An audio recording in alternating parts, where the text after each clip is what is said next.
Well, hey there, everybody. Got a new guitar here I want to show you. This is one that I haven't seen much of. I've seen a couple of demos from the stores that sell them, but it doesn't seem like there are too many out there in the wild, and people have been asking me questions about it, so I thought I'd do a little video and tell you a little bit about it. It's an Eastman. It's one of their new models, an AC522CE, and what this is their Grand Auditorium body style, as you can see, done in a Engelmann spruce top, mahogany back and sides, which you can see is really nice looking. Mahogany neck, ebony fretboard. It's got this cool binding. You can see this this sort of beveled armrest here. I don't know if you can see that in the video, but you'll be able to see that on the in the product ads and stuff for it. It's one of the reasons that I got it. Another one is it's got this thing. Look at this, a little drink holder. Now it's a sound port, which I've been wanting to try a guitar with one of these.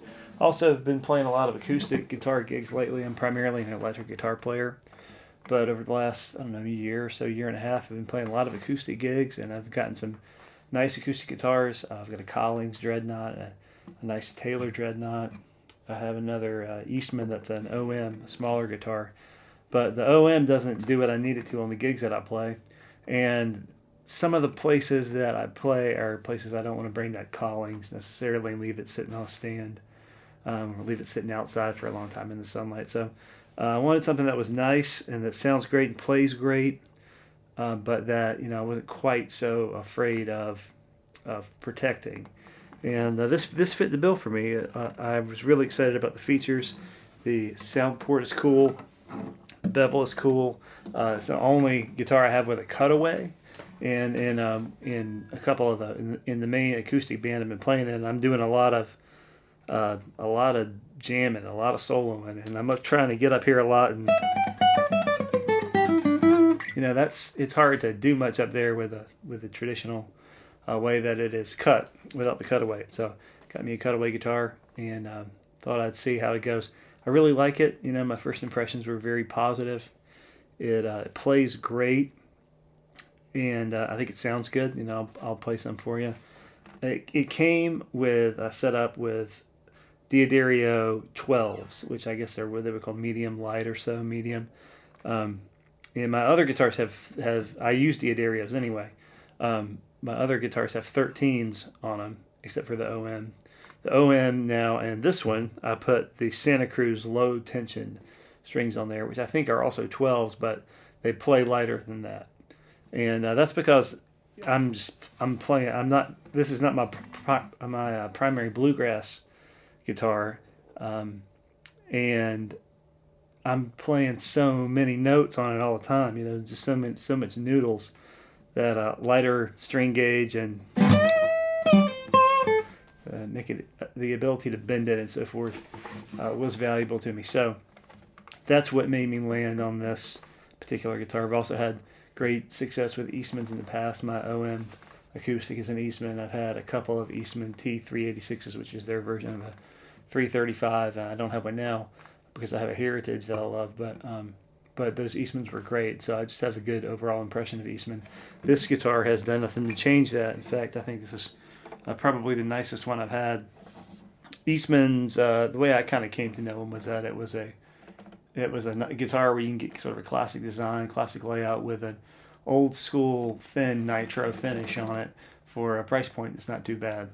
And my other Eastmans have all had that. This one I think is not nitro. It says it is on the specs, but in reading some, it sounds like Eastman has a new sort of thin skin, maybe a thin poly finish that may have come from their collaboration with Bourgeois guitars. Dana Bourgeois likes to put those thin poly finishes on his guitars, and I think that's what this is. It's hard to say for sure, but whatever it is, it sounds great. It feels great, and I'm real happy with it.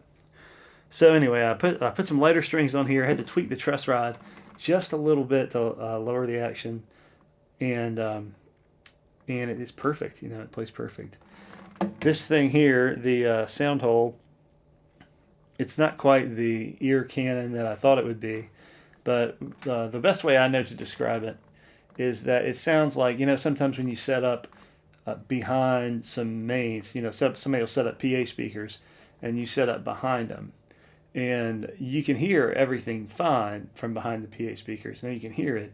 You just lose some of that top end clarity and some of the immediacy of the note, you know. And this is like, it like adds that back. It's like somebody sticking a hot spot or a little floor wedge or something in front of you, and all of a sudden it doesn't necessarily get a lot louder, but it does get a lot clearer and a lot quicker.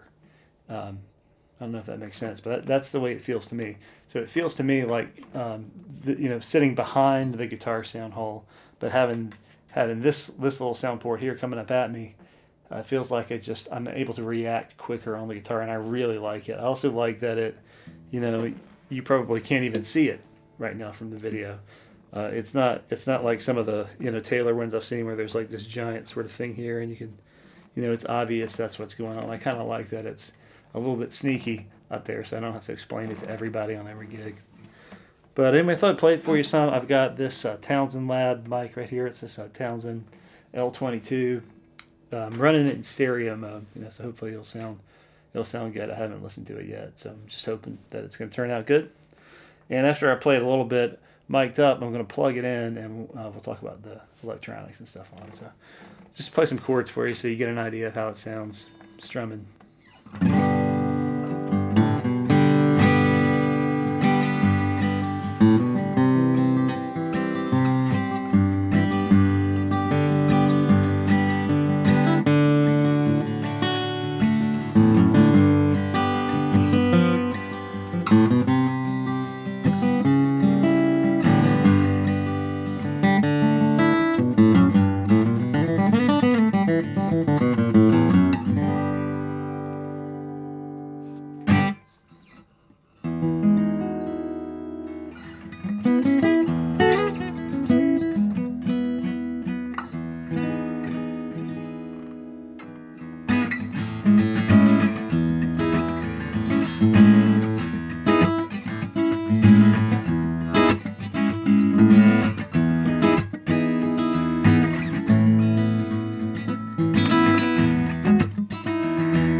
So real full, you know, real kind of even.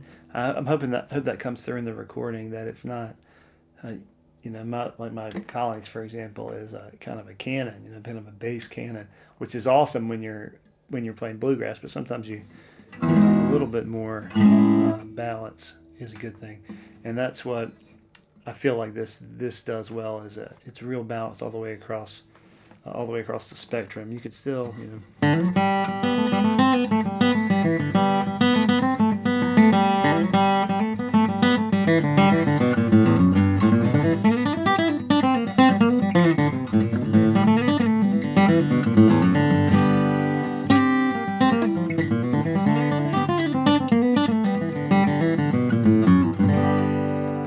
Plays good for that bluegrass. You know, I'm playing bluegrass on it. We do some bluegrass in some of these bands, so it works good for that. And then maybe not quite as good as the Collings, but it does a great job of that. And then if, you know, we're up here.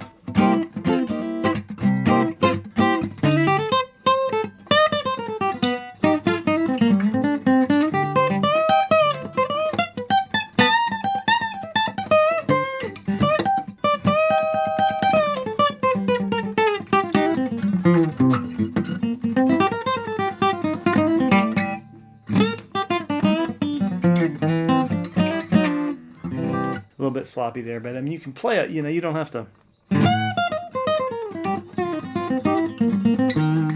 It's not such a, you know, such a tedious thing to play at the neck like that. It's kind of easy to get up here and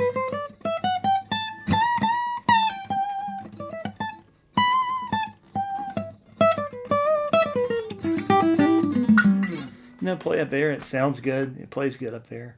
Not as easy as an electric, but it's a lot closer than any of my other acoustic guitars, at least in that regard. So I'm real happy with it like that. Overall, super nice guitar. I'm happy to have it. Talk about the electronics some. Some of the discussion online when you talk about it, people talk about there are guitars in this line, in this AC blank 22 CE line that come with an LR Baggs Anthem pickup system. But this one doesn't. This one comes with the element, just the piezo undersaddle thing there. And I don't love it. I don't love it. It's not horrible, but it's not great. A lot of the talk is like, well, even if you don't like it unplugged, you're gonna love it plugged in because of that Anthem. And for me, it's the other way. I love it unplugged, and plugged in, it kind of sounds like 90s Garth Brooks. But anyway, I'll plug it in for you here in a minute so you can hear what that sounds like. I have an LR Baggs Voice Print DI pedal, and that pedal is great. It does great stuff. So I've captured some voice prints of that with the piezo, and when I play it live, I just run it through that voice print pedal, and it's awesome. I think the piezo is actually good for those voice print type, for those sort of impulse response kind of applications, rather than something that already captures a lot of the resonance and all that with a microphone. I think that that sort of piezo thing maybe even works better for that. So it's ending up that it's going to work out well for me like it is. But if I was just say plugging this thing straight into a mixing console, or running direct or whatever, it probably wouldn't be my first guitar that I'd grab. The Taylor Expression System sounds better. That's in my Taylor. I've got a K&K in my Collings, and it sounds way better plugged in. The K&K in my other Eastman, and the OM and the K&K in the Eastman sounds way better than this Element. So I don't know. I might change it out at some point, but it's working with that voice print pedal. Anyway, I'll plug it in for you, and you can see for yourself what it sounds like.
Just a little bit of piezo quack for your day today. Everybody needs a little quack sometimes. Great guitar, man. I'm super happy with it. It's every bit as nice as my Taylor, I think. For half the price. So I would wholeheartedly recommend this guitar to anybody who's looking for this kind of guitar. If you're looking for a bluegrass machine, this is probably it. Finger style. And let me get it closer to the mic here. Play some finger style. It's fine for that.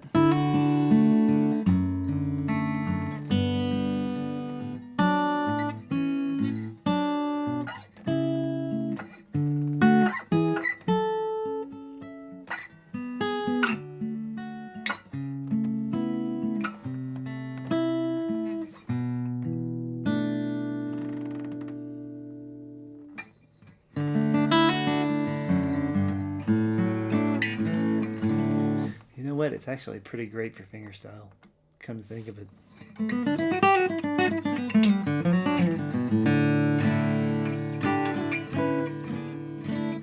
Yeah, so, you know, it works for bluegrass, it works for fingerstyle. It's, man, just perfect for playing and singing, riding down the road trying to loosen my load. Perfect for that, you know. Good for playing in a band. If you've got the right stuff, the right gear to plug it in with, it's good for plugging in.